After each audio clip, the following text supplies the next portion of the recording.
Video games. We all know them. We all love them. But I was thinking a couple days ago when I was playing Rainbow Six Siege, why can I play Siege for hours on end, but I can't consistently play the guitar that's sitting right there? Why is it that when I started playing Doom Eternal, I beat the game in like a fucking week, and it takes me months to finish one book? Today we're going to be talking about how video games teach us to build good habits on this Psych Sunday, the show where we talk about all psychology things that the average Twitch viewer would find interesting pertaining to video games, and mostly just video games, yeah.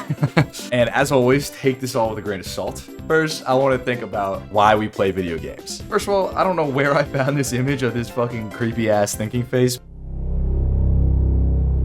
I mean, sure, they're fun, they're all unique, there's so many different kinds of video games you could play.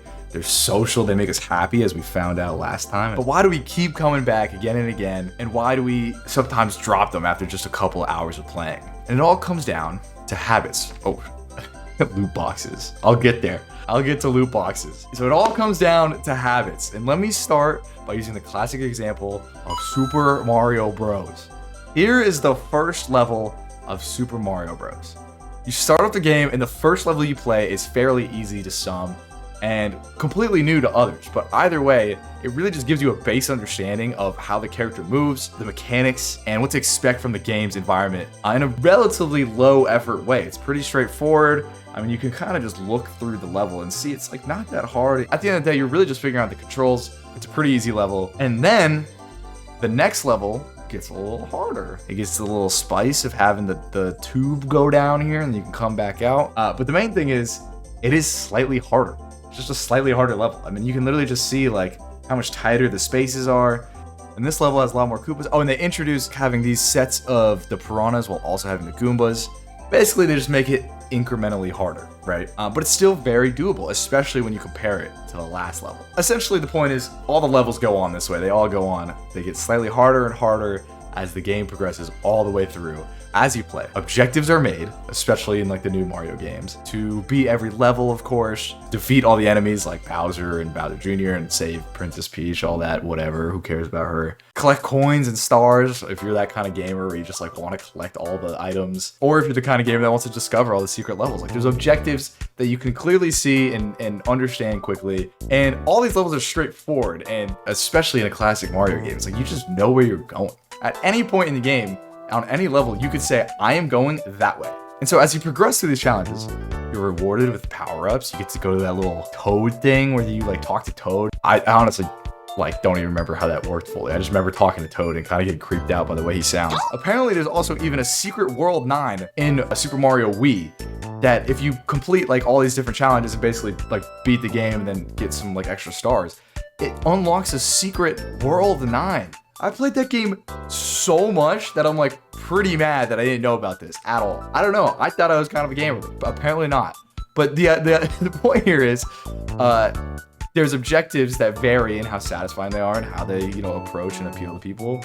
Any game uses this framework to some extent, right? I mean, Valorant is kind of a specific example because it's more competitive, but at the same time, the game starts with a tutorial. It makes you level up in easier game modes before you start playing ranked. And then ranked places you based on your skill, and you don't really ever play anyone too much better than your skill. And there's a clear objective of ranking up or even doing daily rewards. As you rank up and level up, you get rewards for that. Not only do you get the satisfaction of winning and saying like, I went from bronze to silver, but it gives you an item, it gives you a reward for that. And all the while, it clearly defines your objective. You can see very clearly how far you are from the next rank, how much progression you have in your daily challenges, what those challenges are. So you might be seeing where I'm going with this. Video games can help you build habits, and here's how. I just want to preface. And again, you might say, well, video games are just more fun. I just want to do video games. It's not even a habit. It's just something I want to do. This is true, but you have to train your brain to get to that point of wanting to do it. And it's because of how video games are structured. Video games put you into a habit loop is what they call it, which is a cue, a craving, a response, and a reward. So you see the thing, you start wanting to do the thing, you do the thing, and then you're rewarded for it. And so video games keep you in that cycle of constantly doing that. So you have that desire to continue to do it because it's Not only is it fun, but it's also rewarding. It keeps you in this cycle. The point here is that you can take that structure and put it into your real life, into your actual habits. You know, almost always you can't just willpower your way into starting a habit. And they have no real means or strategy to approach that. They just said, I'm gonna do it. And sometimes it works, don't get me wrong, sometimes it works. There are ways to actually make it easier, make it more fun, and just turn it into a video game. So here's how you do it. I'm gonna use my example of playing guitar. The first step to building a habit is to make a tutorial level. When you start out, don't start out trying to do the hardest thing. Start out playing guitar, learn the absolute basics. Things that you could literally sit down for like 20 minutes to 40 minutes, maybe an hour, I don't know. Basically something that you could learn first try, like sit down and you just learn the most easy thing that you could possibly learn on the guitar. And then from there, slowly build up the difficulty.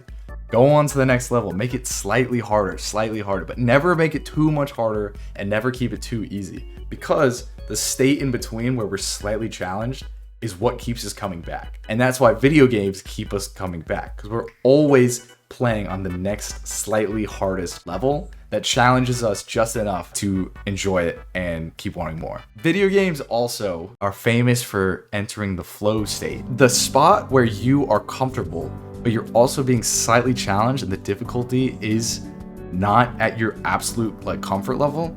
That's where the flow state comes in. Second is to make an objective and make them like along with the habit as obvious as moving left to right in Mario or ranking up in Valorant. At any point in time, if someone asks you like, what is your objective here? Like you just know. Put your guitar or whatever it is, whatever the habit is that you want to build, put it on display. I walk into my room like, I'll play guitar. Make it a very clearly defined objective. Make sure you're able to see it. At any time, you can pull up, you know, a Zelda menu and see the objective there. And third, loot boxes. Make it rewarding. Loot boxes, let's fucking go, baby.